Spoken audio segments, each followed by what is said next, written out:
Hey, Will here. So week 2, second video of the year, and I'm sharing the idea of progress over perfection. So prioritising progress over perfection.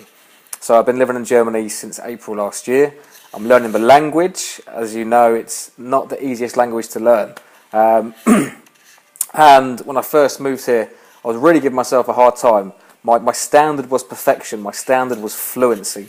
And every time that I made a mistake, and mistakes, are going to happen, I'm not a native German speaker, I ended up being really, really hard on myself, and it wasn't good for my self-esteem. I ended up, just resorting to speaking English, or being quiet, not willing to ask questions, because my standard was so high. And that's not a bad thing to have high standards. It's important that our goals and the things we want are big and they're challenging, but the way I thought about it, the way that I was approaching it, was just being quite hard on myself, being quite tough on myself. Every time I made a mistake, it was, Whereas now my focus is not on perfection, it's on progress.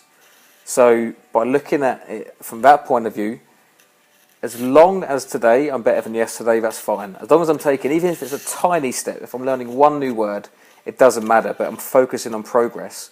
So you can apply this to any area of your life.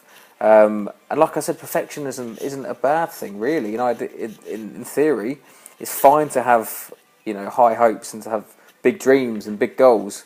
But it's the way we think about it. Focus on progress. So much more kinder to yourself. And it's just a nicer way to live, celebrating the successes, and yeah. So I hope you enjoyed this one. So this is a new video every week, so every Monday.